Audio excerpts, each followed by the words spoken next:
Hello friends, success point में आप लोगों का स्वागत है। जैसा कि मैंने पहले ही बताया था कि रोज आपको एक करंट का मुद्दा मिलेगा,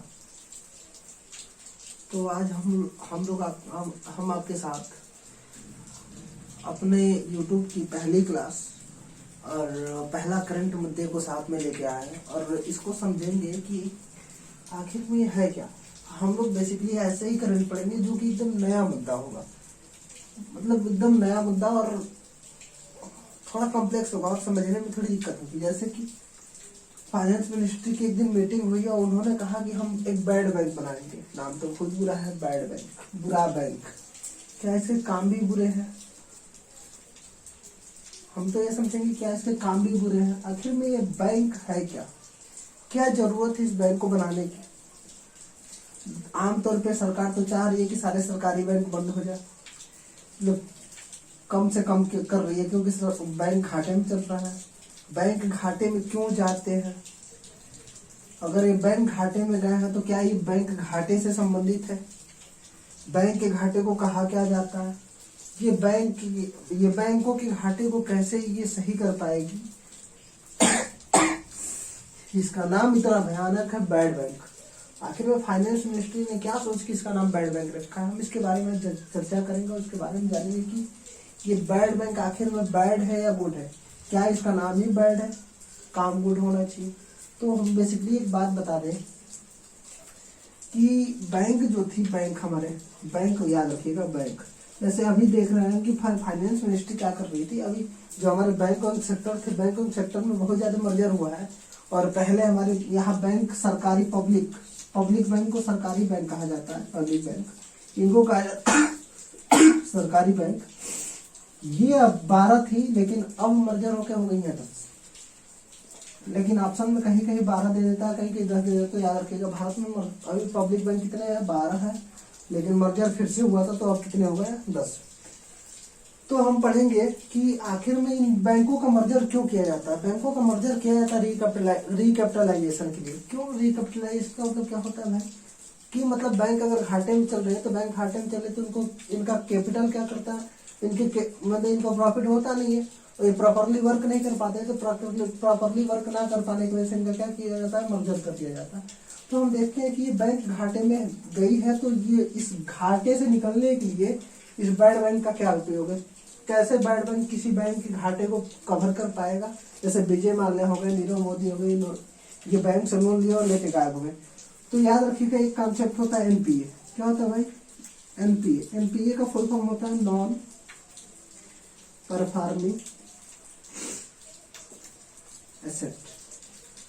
मतलब ऐसे एसेट जो क्या कर रहा है? परफॉर्म नहीं कर रहा है। जैसे बैंक हमको लोन दिया या नीरव मोदी को मान लीजिए लोन दिया 50 लाख करोड़ का।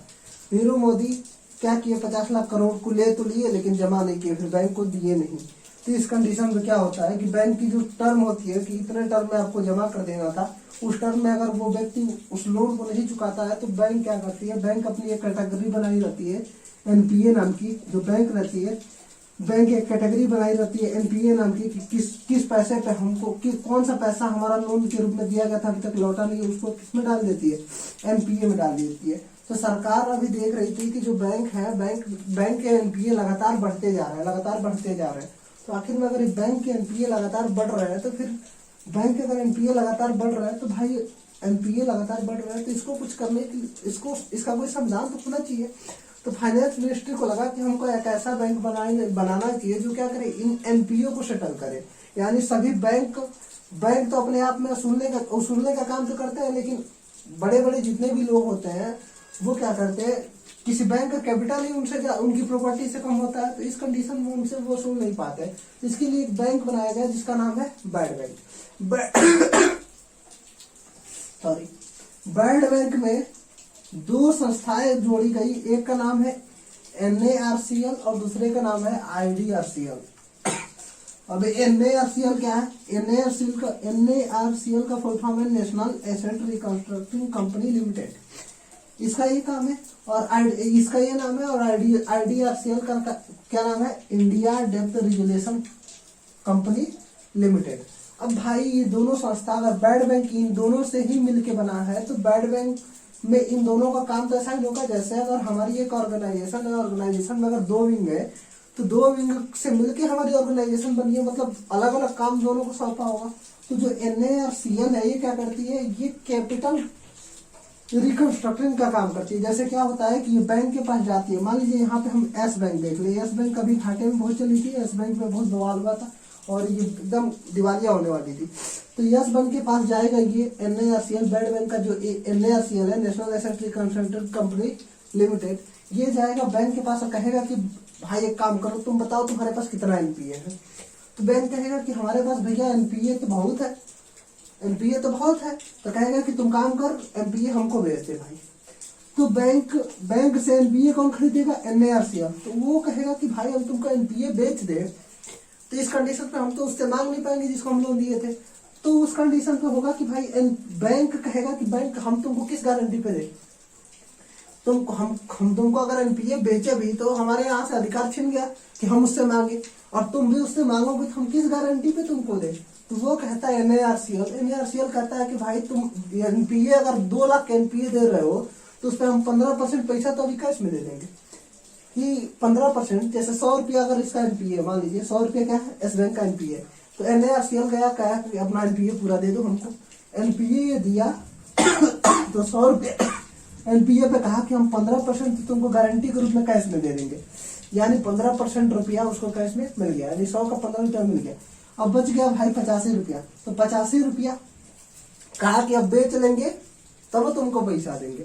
तो अब ये NARCL का काम खत्म। यहाँ पे NPA खरीदा, NPA किससे खरीदा, बैंक से खरीदा, और ये NPA क्या करेगा, ये NARCL क्या करेगा, अब IDRCL को दे देगा। IDRCL को देगा, कहेगा कि भाई अब तुम्हारा काम यहाँ से स्टार्ट, तुम काम करो कि जितना भी NPA मिला है इसको क्या करो, जो भी NPA है, मान लीजिए NPA का मतलब क्या है, हम लोन ले लिए तो कोई बिना गारंटी के तो लोन लेंगे नहीं। जैसे हम लैपटॉप रखेंगे या जमीन रखेंगे या कोई कागज रखेंगे, कुछ तो रखेंगे ना भाई, कोई तो प्रॉपर्टी होगी। जैसे बैंक लोन तो ऐसे नहीं देती है, बैंक लोन अगर कोई योजना ना हो तो लोन ऐसे नहीं देती, कुछ ना कुछ तो गारंटी लेगी भाई। तो बेसिकली क्या करेगी, NPA का मतलब वो जो गारंटी दिया है उसको क्या करेगी, बेचने का काम करेगी।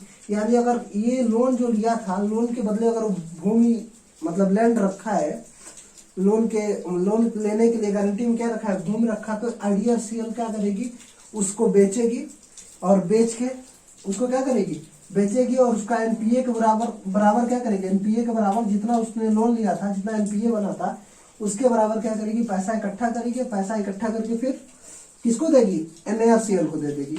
और जब NARCL को दे देगी तो वो क्या करेगा भाई, बैंक के पास जाएगा, कहेगा भाई ले 85% तुम्हारा और 85% तुम्हारा, जितना NPA था तुम्हारा अपना NPA लो क्लियर करो, और जो प्रॉफिट होगा कौन रख लेगा, NARCL। अच्छा एक बात बताइए, अगर ये बैड बैंक क्या करेगी, बैड बैंक अगर पहले ही 15% देगी तो इसके पास पैसा होना चाहिए था भाई, पैसा होना चाहिए था। तो जो फाइनेंस मिनिस्टर हमारी कौन है, निर्मला सीतारमण। वित्त मंत्री कौन है भाई, निर्मला सीतारमण।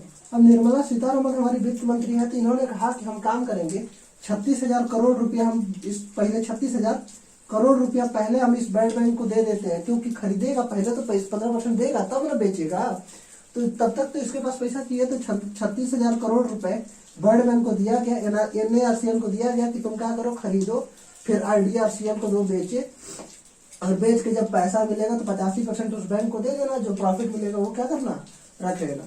इसी कॉन्सेप्ट में भाई बैड बैंक काम करता है।